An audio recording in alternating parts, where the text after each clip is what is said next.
Okay. No class on Monday. I'm just looking at this. How's everybody feeling? Up here. Good? Maybe. Everybody's feeling good? Yeah? Maybe so we get some good Enjoying the class? here to like down here. All right, any questions before we begin?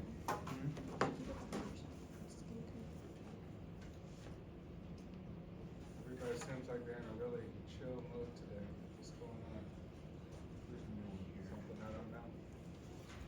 Any random questions you have about psychology in general? Profession, academic side, anything you could think of that you're curious about? What about college in general? Any advice, consulting need? No? Okay. Feel free to ask. What was I telling someone last time? I was talking to one of your classmates about being in college and kind of what that means, right? And being successful while you're in college. And I think the idea should be that you're here to think, not necessarily just do work, right? You're not here just to complete tasks on like homework, assignments, presentations, but rather you're here to think better, right? And thinking involves challenging every idea, even challenging my ideas about what I thought about, and to be able to contribute something original. So think about, you could be here for the next 4 years, and then I show up 4 years from now and I say, hey, you know what's going on? You're like, oh, I'm graduating. I'm like, well, oh, what else? I'm like, nothing, just graduating. Like, wow, 4 years is a lot of time just to only be graduating. It's a lot of time, right? Like, what else did you work on? Like, nothing else. I was focused on my studies. I'm like, well, it doesn't require that much energy, right? After you kind of get the hang of how to do the work, kind of got it down. So my recommendation is have a project.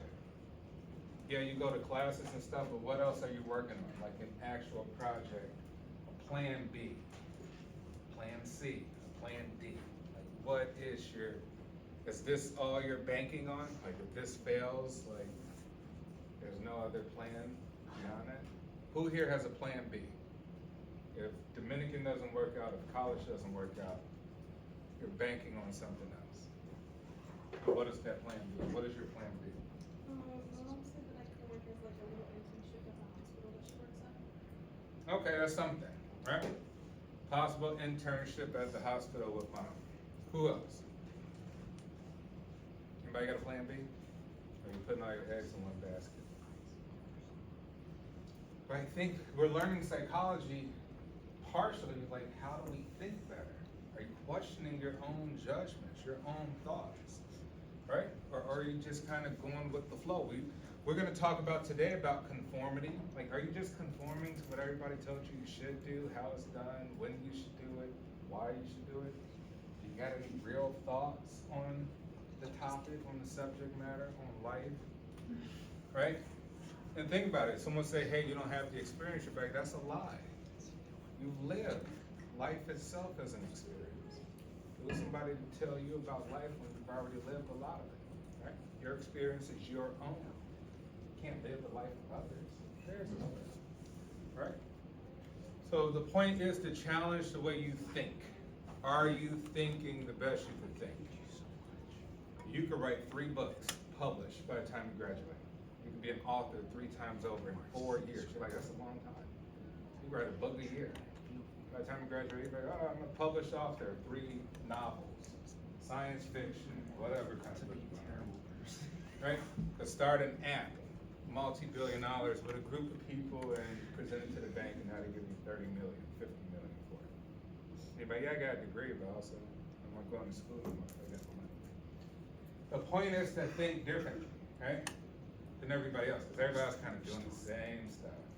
And it's gonna lead to average results, right? You wanna be above average.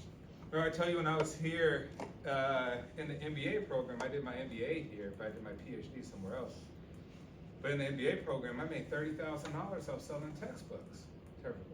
This is before, like, you know, you could really get things online like that.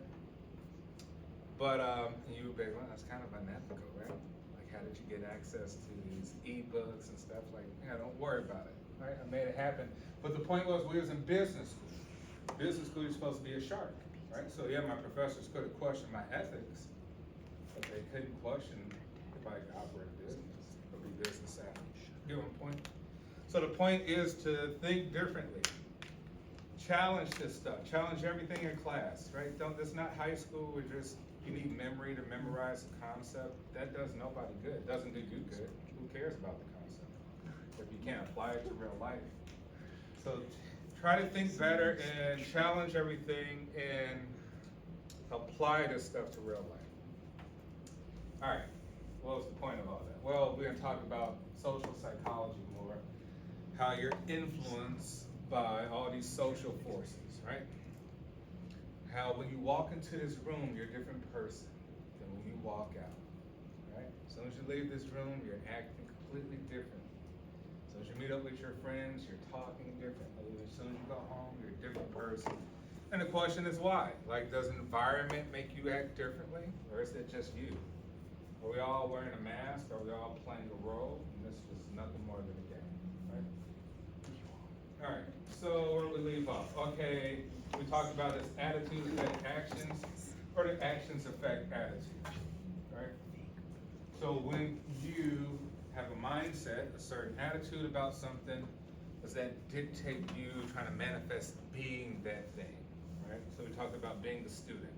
Like everybody looks like students. How come? Because maybe the attitude is a student attitude, and therefore you just kind of like, hey, this is what students wear, uncomfortable, right? Hoodies and zipper hoodies and sweatshirts and jeans and stuff like that, right? But if you say, hey, I wanted to be something else other than a student, would that attitude change? Would you not dress like a student?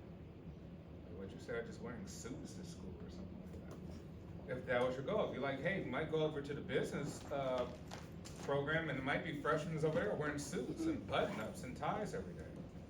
You're like, why? They're trying to manifest reality. They're manifesting being the business person, right? Or do actions affect attitude? Right? What's the example? Why did they give police officers uniforms? Why did they give the janitor uniforms? Right? Why did they give the campus security stuff to wear? Why are they doing that? Right? To reinforce an identity. They're trying to shape their mindset to be like, hey, be in the mode and the attitude of campus security. Be in the mode and attitude of a police officer. Literally trying to shape how people think about themselves just by giving them a uniform, right? So let's think about this stuff as we go through. Because these are groups. So when you enter a group, what's your role? All right, so we're gonna look at peripheral and central root, and I think we talked about foot in the door already, right? Did we talk about Zimbardo's prison study? Okay. Who mentioned it? Who knew what it was? All right, so the prison study, right? So basically, he got a bunch of students to pretend like some were guards, some were prisoners. They all did this at Stanford University in like a mock prison in the basement. And what they found that after about 6 days, they have to shut down the study. They're like, why? Because the participants actually started to believe that they were prisoners, the students. And then the other participants actually started to act like and believe that they were guards, right? Abusing power. Hey, we're giving you authority and power over human beings. What are you gonna do with it? So human beings have a tendency to abuse power, right? Power is the thing we're all trying to get in one way or another, subconsciously or consciously. Right? We're all trying to dominate in some way. And so they kind of conspired. So the prisoners conspired to take down the guards, right? And the guards were trying to figure out how to keep the prisoners in order. So it just got really violent, right? So at the shutdown study, like, wow, 6 days and people actually started to believe that they were actually really playing this role? Yeah, it doesn't take that long, right? It doesn't take that long to shape somebody to say, you're part of a group and this is how we do it over how we act, this is the rules, these are the norms, and follow the rules. All right, and then we got cognitive dissonance. Who knows what cognitive dissonance is? Anyone? Cognitive dissonance. All right, think of this like contradictory behavior. Right? You could be like, hey, I believe in some religious faith. Right, excellent, great. Right, that's awesome. Like, oh, you follow it though, too, right? And you're like, no, I don't really follow it. Like, why you believe it? Like, I don't know, I should, right? Good and right and wrong, good and evil. Like, okay, so follow it.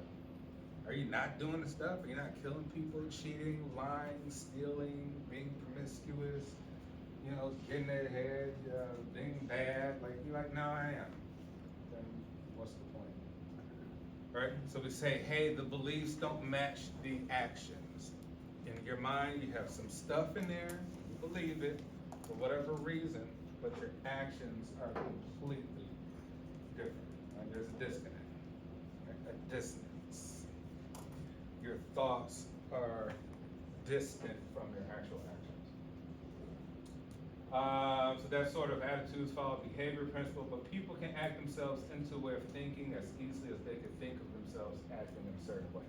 Which means kind of fake it till you make it. You should fake it till you make it, right? Wherever it is you're trying to go, you can act in that way. You can present yourself in that way, you can play a role, and eventually, guess what? Others will believe it too, right?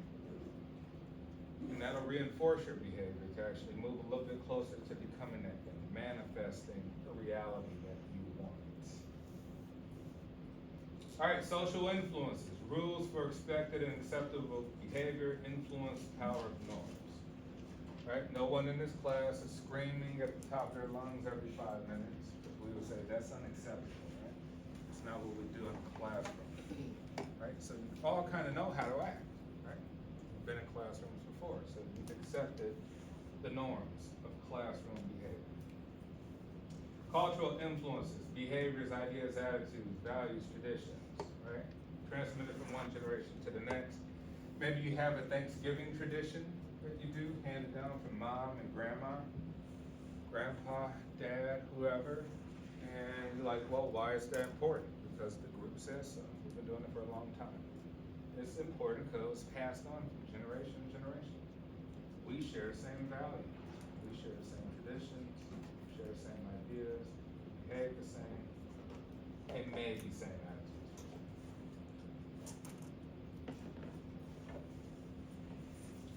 All right, so there's some differences in cultural influences. Kind of how we raise our kids, how the dead are buried. Right? In some cultures, you're like, hey, the dead, someone died. Okay, let's put their body on a pyre, right? And light it on fire. We're all gonna sit around and clap at the body being burned to ashes. And you're like, oh, that's weird. Well, it's weird to you, not weird to them, right? So if you lived in a different environment, eventually you'll start to catch on. Eventually you become desensitized, and maybe you'll start to do the practice too, right? Maybe you'll start to act like they do within that environment.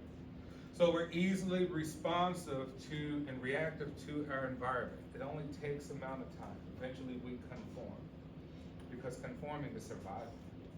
We say we're gonna go against the rules all the time. It might make our lives very difficult, and we don't like that. We like to be pleasant. Right? But these things change over time, evolve, and shape our lives. The internet and technology and smartphones have evolved us in ways, right, to where we all kind of have similar behaviors now. Right? We're all looking at screens all day, pick up our phone every 35 seconds to see notifications of what's going on. You're like, that's just normal behavior. It's just a mechanism, right? It's changed over time. Before that, people didn't have screens. They don't look at screens all day. Right? So conformity is complying with social pressures. And why do we do that? Well, a few reasons, right? Maybe we have our own personal issues, low self-esteem. We want people to control us. Maybe we don't want to come up with the ideas. We're too lazy. We'd rather somebody do it for us, right? maybe we figured that other people would do it. So think if I ask you a question, let's say I ask you a random crazy question. I'll be like, hey, you ever been in love?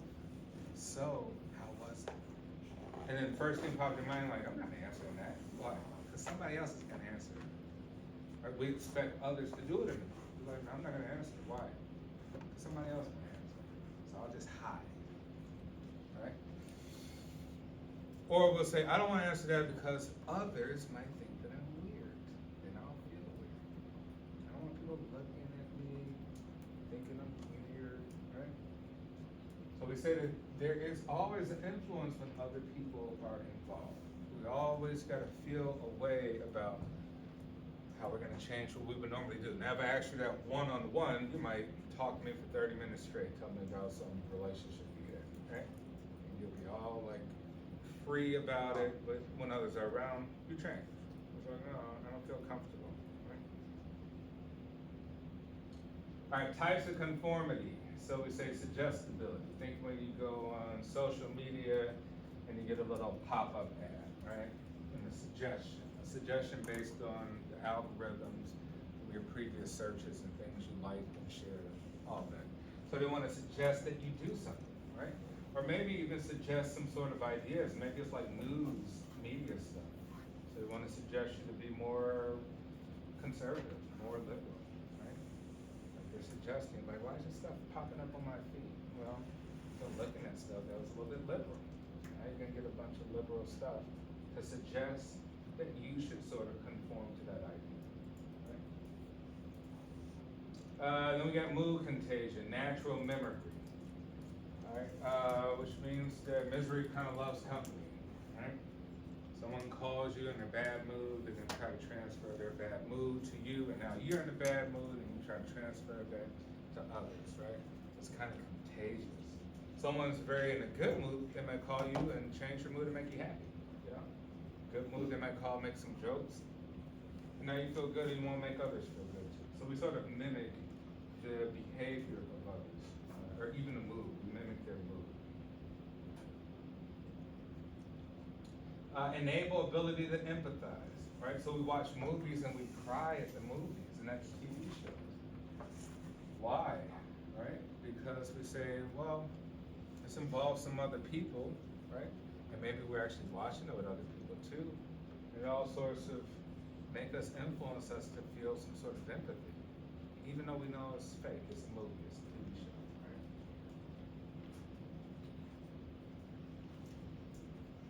right? All right, ox conformity experiment. So let's see. Okay, we got some, here's our standard line, our baseline. Right, now we're trying to figure out which line is closest to this first line. Right? I'm gonna say that number 3 is closest. Professor Ross thinks number 3 is the closest. Who here thinks that number 3 is closest to the standard line? Raise your hand. This third line, if you think is more representative to the standard line. All right, one person. Who else? All right, who think is the first line? Okay, the first line? All right, the first line. Who thinks the second line? Right, so what's the point of this? The point of this is that generally speaking, we look for others' responses before we answer, even though we already know. Like most people already know it's this one. Like we really look at you like, you can tell that it's number 2, right? But depending on my answer, depending on other people's answers, we might be like, is it number 2? Am I sure? Right? We question ourselves just because other people gave an answer. So that's essentially what his conformity experiments were to see how do people, suggestions from others make us question our own answers. And we'll follow other people's answers even if we know what's wrong. You know what's wrong, right? Clearly you probably saw these like number 2 for sure, but depending on what everybody else said, you may have leaned more towards the others, right? So you would have got a wrong answer just because of other people. All right, normative social influence, conform to avoid rejection or to gain social approval, right?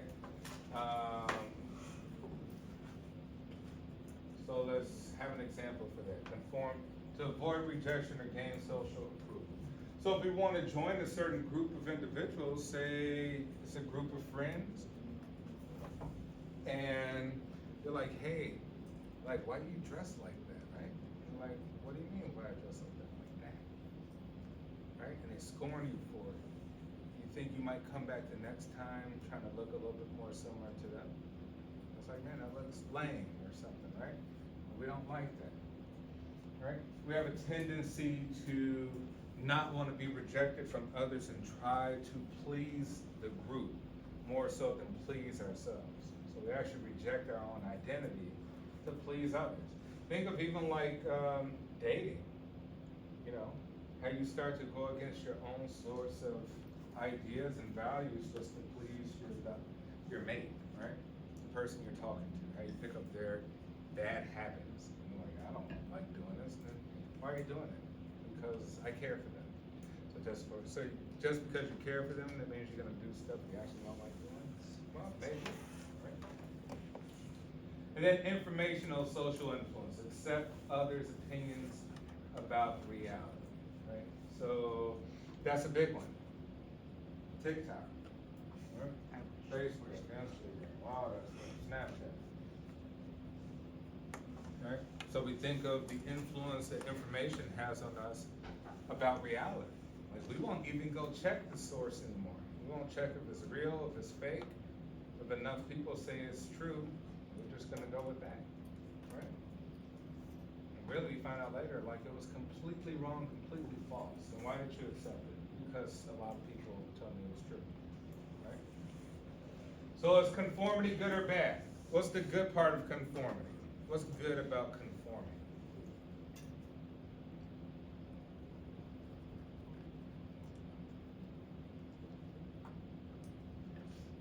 I think nothing could get done without conformity.